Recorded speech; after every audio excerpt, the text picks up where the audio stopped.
for us, the way we look biodiversity conservation is a little bit unique because of the fact that we promote community values. For community, biodiversity is part and parcel of their livelihood, and knowledge comes from experience, and which has been tested for centuries.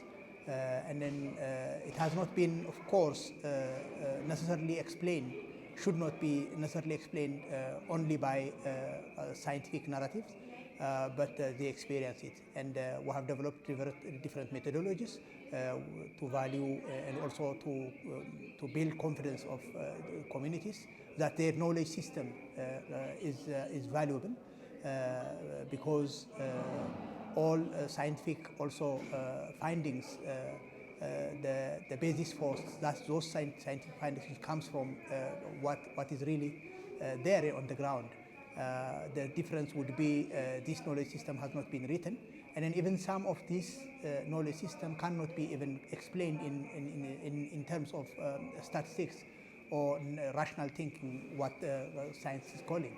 So there are more elements in this indigenous knowledge system apart from these five senses.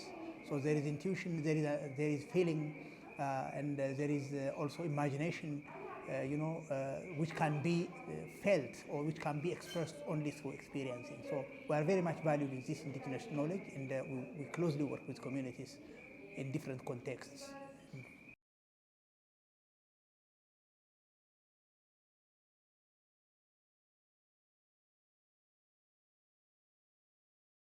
I think the gap has been created between understanding and then willing to understand of this indigenous knowledge system, because scientific undertakings and research findings are good for their own sex, but the limitation in our understanding and worldview that it claims judgment, as if they find, like for example, when it comes to gene drive,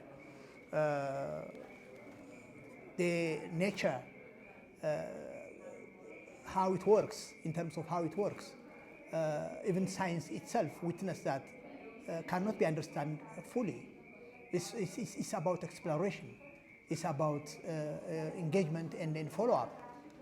So the follow-up does not mean it's an end.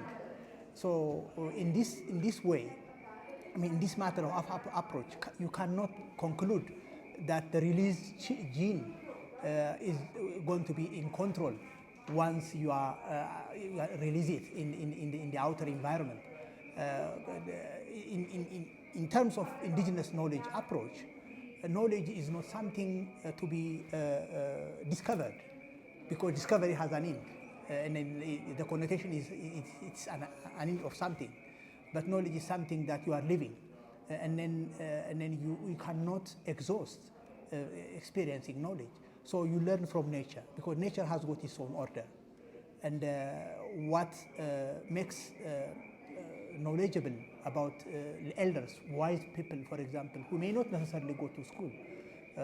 Their knowledge is based on observation, experience, and then from those experiences they might make a mistake, but this would be a basis for learning, and they do not intervene from nature, and then they have lots of respect, and then this reveals through different practices, and also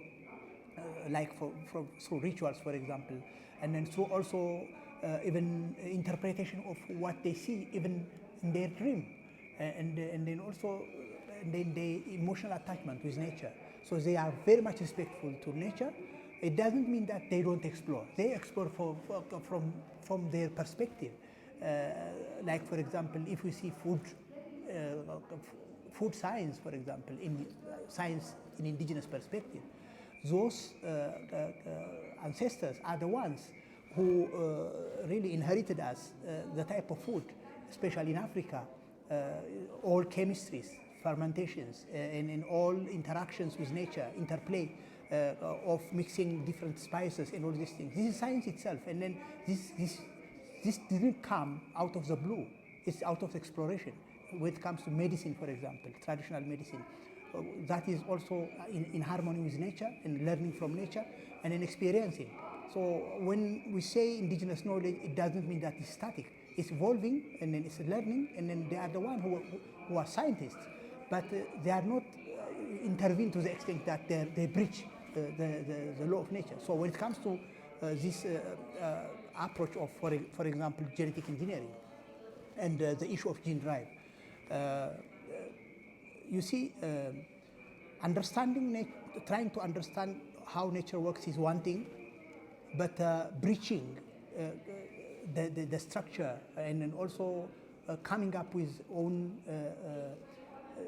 extreme intervention is another thing, because for anything that you cannot have control, because it has been witnessed even with how the corona pandemic was almost out of control of science.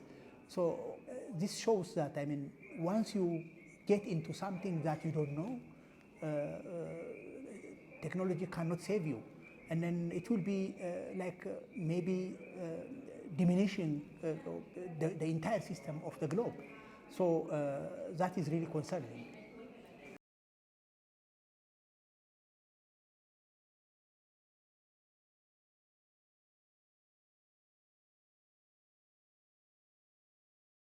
I think the very idea of, in my opinion, of this daring when it comes to intervention comes from the notion of human being is superior to nature.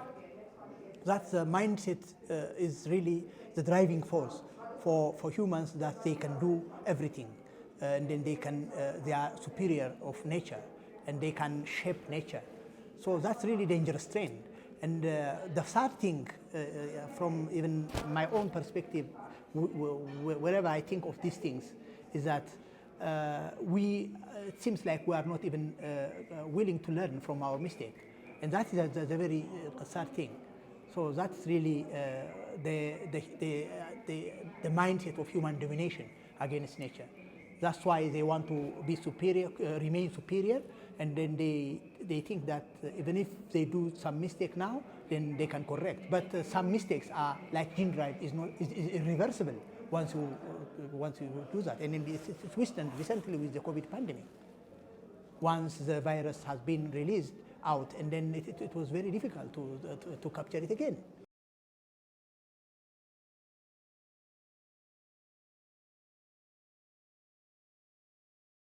Another sad thing is that the implication comes to influence the entire world, especially in developing countries, where agriculture is the backbone of the economy and the livelihood, and there is not much option once they lose controlling food in this controlling life. And this is not a joke for the third world country. So I wish I had, the other aspect of way of knowing, which is indigenous perspective, is going to be recognized sooner than later, before it comes at the stage of irreversible.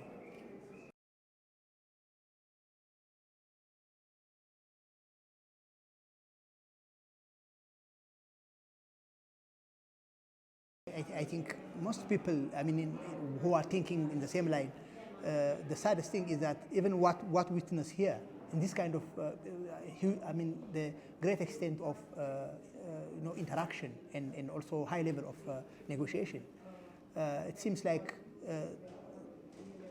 those guys who are claiming technological authority, still their hands still is long, and their influence is, you can see that, the problem that we're experiencing, and then also maybe the trend that we are feeling based on the experience.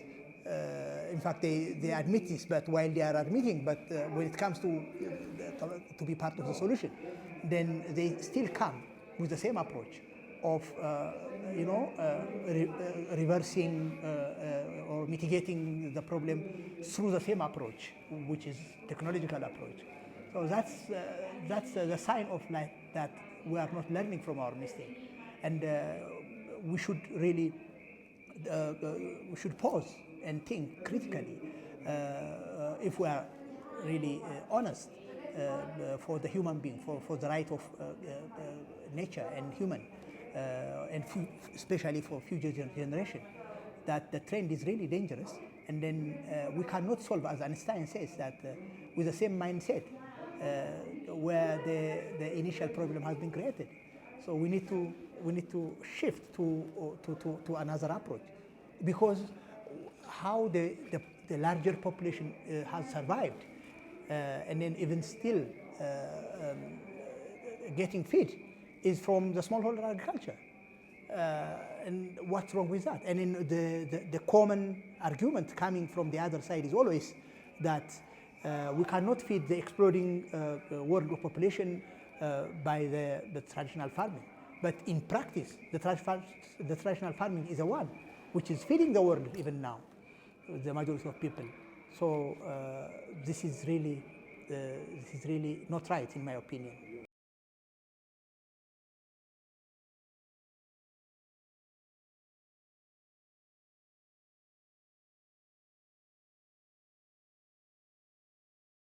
When it comes to science indigenous, the idea of science indigenous collaboration, especially after the Second World War, at different stages, there has been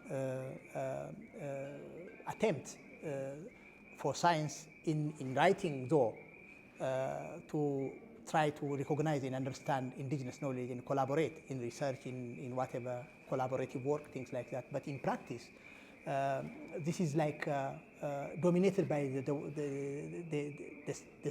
from the body of knowledge of science, even to the extent that there is lots of piracy also, and then claiming how do you call it, this patent.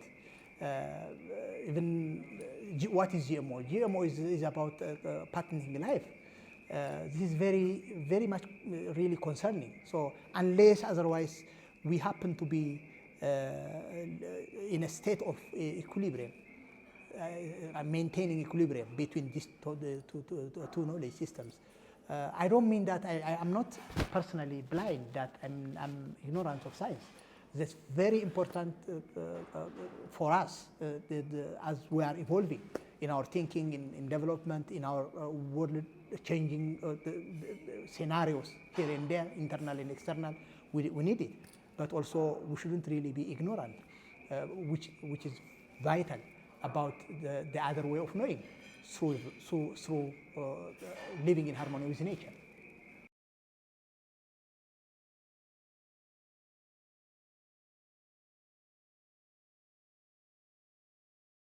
This is a living laboratory, and then we shouldn't leave it. We shouldn't really lose this opportunity from. That is, I don't know how the perception is from the scientific world. Honestly, maybe it might be beyond my knowledge, but when is really science when it comes to even laboratory tests? Maybe if the trend is like, continuing like this, and then we keep losing biodiversity, nature, and all these things, even they are not going to get the input for their laboratories in the first place. So what's the point then? I don't know why. I don't know why all this modification is needed. Why not we follow the enhancement of what we have from nature? And then it will be added advantage for science itself, in my opinion. So why is that? I don't get it.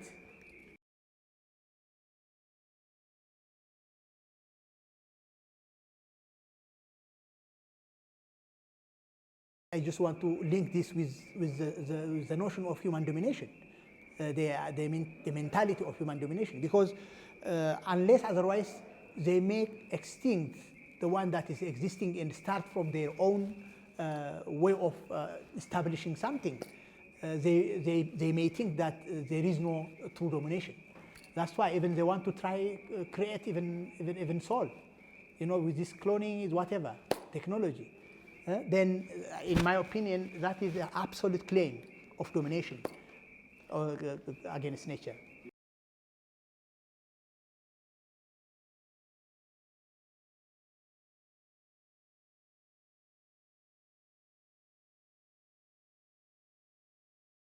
Let me bring a kind of analogy on this. Like, for example, if we want to compete, me and you want to compete in like athletics, want to compete in running. And then if I give you an advance, if you don't start from the same line, then definitely that you will get an advantage. So that's how it is happening between indigenous and scientific knowledge. Because when it comes to economic capability, when it comes to technological capability, communication, networking, policy level, whatever, science already took advantage. That's why always it's in dominant position. Because the power is, knowledge is power, whatever kind of knowledge it is. So if they use it to jeopardize what others are saying, even interpret it wrongly, and also keep educating the young generation according to their way of thinking. So where is the limit to stop it, to mitigate it? Where is also the space for indigenous knowledge to mentor them? There is no space. So that's the concerning.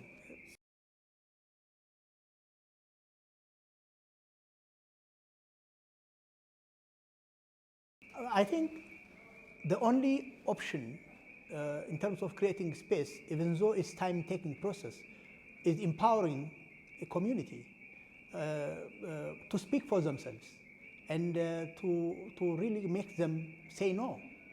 Because the majority, if they say no, that is the true no. Because in order for them to say no, they have to be capacitated. Capacitated in a sense, they have to value their own system. That's what we say, why we say we are thriving as an institution to build community and ecosystem resilience, and also to build their community confidence to live according to their values, rooted in their livelihood, in harmony with nature.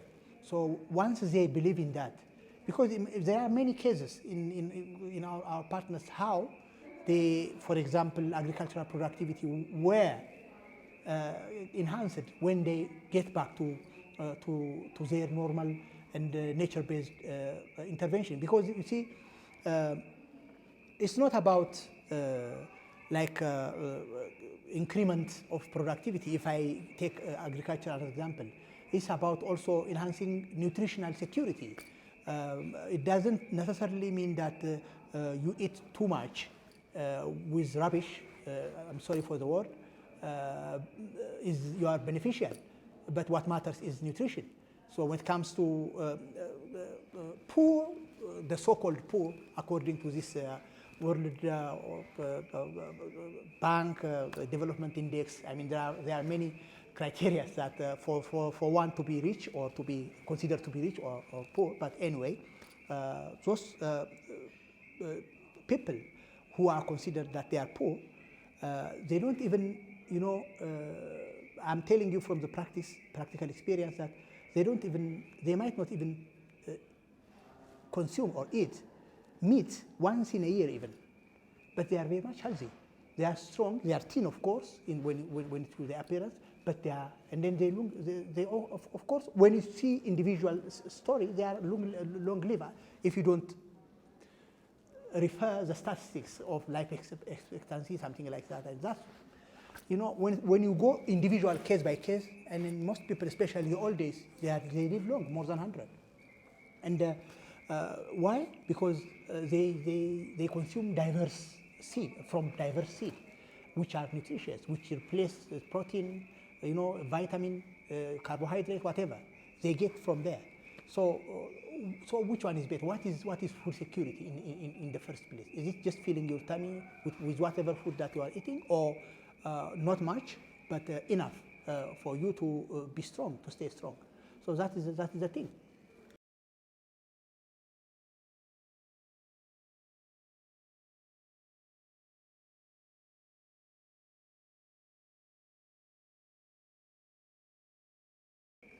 I think this is a very challenging and very critical question. Even as I said that sometimes you might be in lack of words compared to what you feel inside. You know, that's why I say that's really critical for me individually and also my institution. This is a huge responsibility because they represent their nation. They represent Africa, especially the future of Africa and next generation. So first, before they decide, even at individual level, they really need to really learn the other side.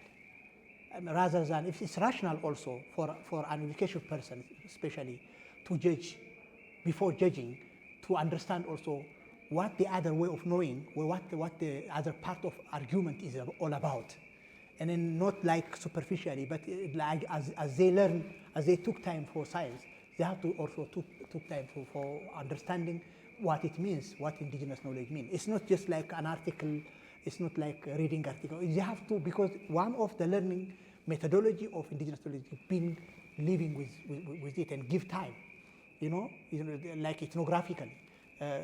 Take time and then understand, because some of the learning indigenous perspective is not and cannot be understood in laboratory or in classroom teaching. So this is a huge responsibility. Before they contribute negatively, they have to really be responsible.